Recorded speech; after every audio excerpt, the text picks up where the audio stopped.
Good morning class. चलिए आगे further discussion continue करते हैं। लास्ट लेक्चर में हमने ये इंडक्शन मोटर का इक्विवेलेंट सर्किट देखा था कि किस तरह से बना था। अब देखिए ये भी आपके इंडक्शन मोटर का एक इक्विवेलेंट सर्किट है। ये दोनों इक्विवेलेंट सर्किट एक बराबर ही हैं।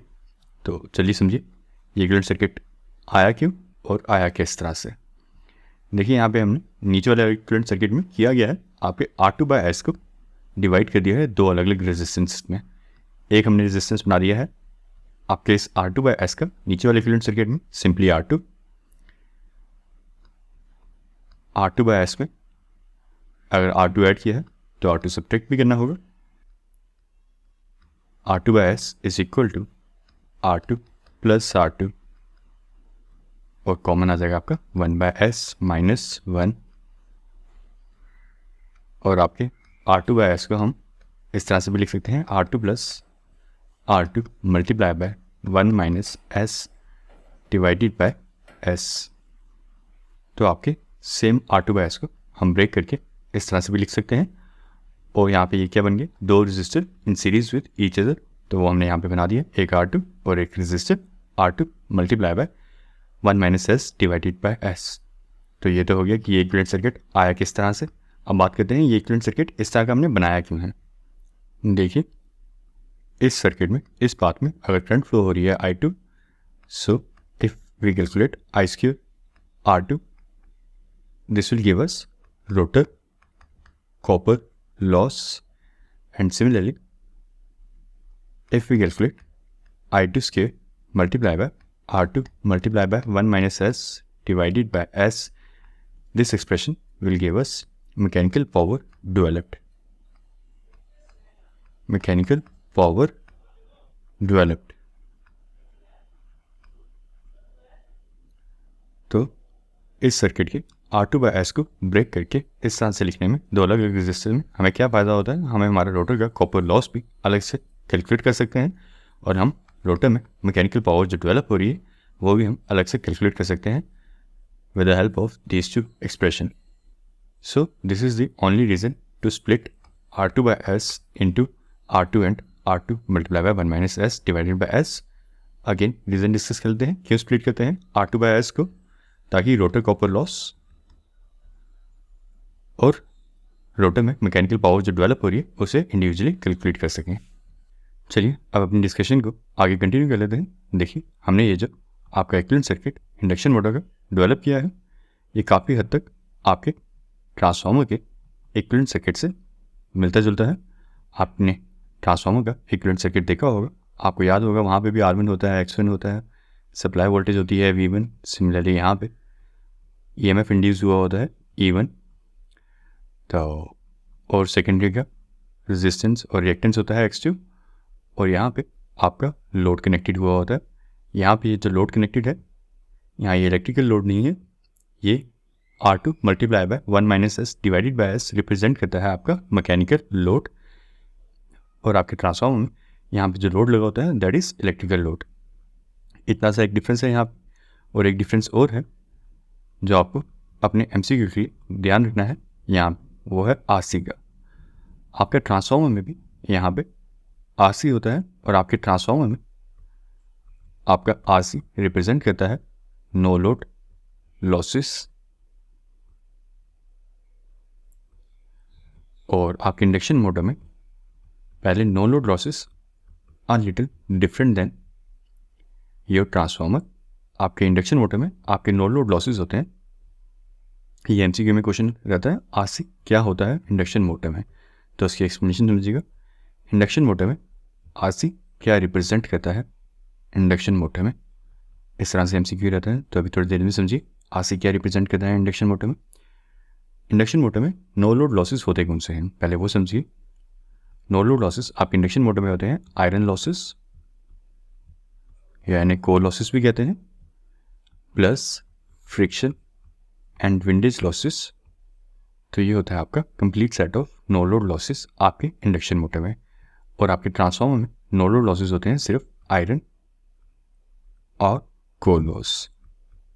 ये आयरन और कोर लॉस होते कौन से हैं, एडी करंट और हिस्टेसिस लॉसेस को इन कंबाइन हम कहते हैं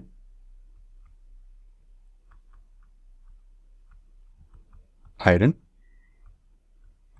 और कोर लॉसेस।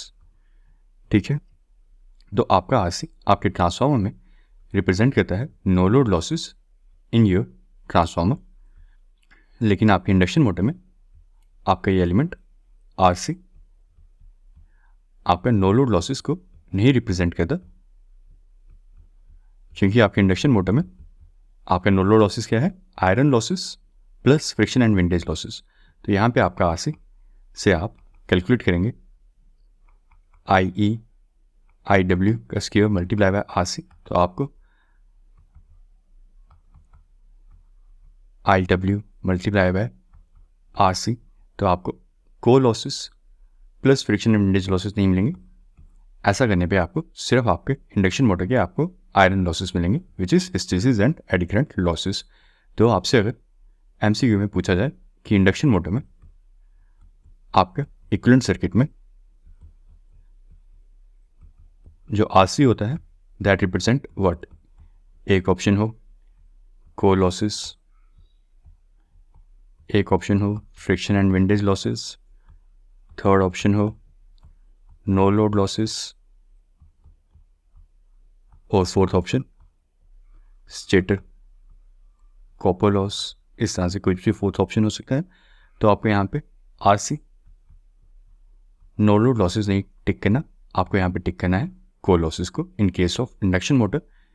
और सेम क्वेश्चन आपसे ट्रांसफार्मर के लिए पूछा हो कि आपका ट्रांसफार्मर में आरसी आपके इक्विवेलेंट सर्किट में क्या रिप्रेजेंट करता है। तो in case of transformer you can say RC represent core loss, और you may also say no load losses, क्योंकि आपके ट्रांसफार्मर में आपके नो लोड लॉसेस आपके कोर लॉसेस ही होते हैं, बट आपके इंडक्शन मोटर में आपके नो लोड लॉसेस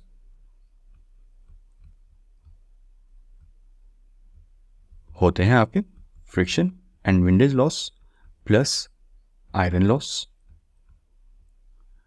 तो आपका ये आ गया नो लोड लॉसेस की डिस्क्रिप्शन आपके इंडक्शन मोटर में, और आपके ट्रांसफार्मर में आपका नो लोड लॉसेस होते हैं आयरन लॉस। तो आरसी आपके इक्विवेलेंट सर्किट में सिर्फ रिप्रेजेंट करता है आयरन लॉस को। तो आप ट्रांसफार्मर के केस में कह सकते हैं कि आपका आरसी रिप्रेजेंट कर रहा है नो लोड लॉसेस और यू में से iron losses, but induction motor के केस में आप नहीं कह सकते कि आपका आरसी रिप्रेजेंट करता है नो लोड लॉसेस, क्योंकि नो लोड लॉसेस में फ्रिक्शन एंड विंडेज लॉस भी है। आरसी आपका सिर्फ आयरन लॉसेस रिप्रेजेंट करता है इंडक्शन मोटर में। चलिए फर्दर डिस्कशन कंटिन्यू कर लेते हैं इंडक्शन मोटर में towards approximate equivalent circuit. Approximate equivalent circuit आपने ट्रांसफार्मर में भी देखा होगा, सिमिलरली अप्रोक्सीमेट इक्विवेलेंट सर्किट हम इंडक्शन मोटर में भी देखते हैं। ये अप्रोक्सीमेट इक्विवेलेंट सर्किट क्यों बनाया जाता है, ताकि हमारे कॉम्पिटिशन्स और यू में से कैलकुलेशंस, हमने पहले भी बात की थी इक्विवेलेंट सर्किट में हम कैलकुलेशंस करते हैं with the help of loop और nodal analysis to calculate current, voltage drop, power losses, air gap power. Equivalent circuit का हम यूज़ करते हैं कुछ इस तरह की चीज़ें कैलकुलेट करने के लिए, स्पेसिफिकेशंस कैलकुलेट करने के लिए with the help of loop और नोडल एनालिसिस। तो लूप और नोडल एनालिसिस लगाने के लिए थोड़ा सा सर्किट आसान हो जाए, ताकि हमारी थोड़ी कैलकुलेशंस आसान हो जाए, तो उसके लिए हम अप्रोक्सीमेट इक्विवेलेंट सर्किट बनाते हैं। तो इंडक्शन मोटर का आपका अप्रोक्सीमेट इक्विवेलेंट सर्किट क्या रहेगा, ज़रा देख लीजिए। आरसी आपका एक कांस्टेंट लॉस है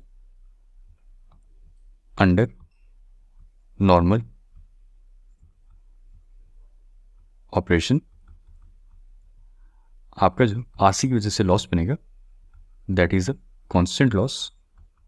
सो फॉर ईज ऑफ कैलकुलेशंस हम यहाँ पे इस पैरेलल ब्रांच को चेंज कर देते हैं।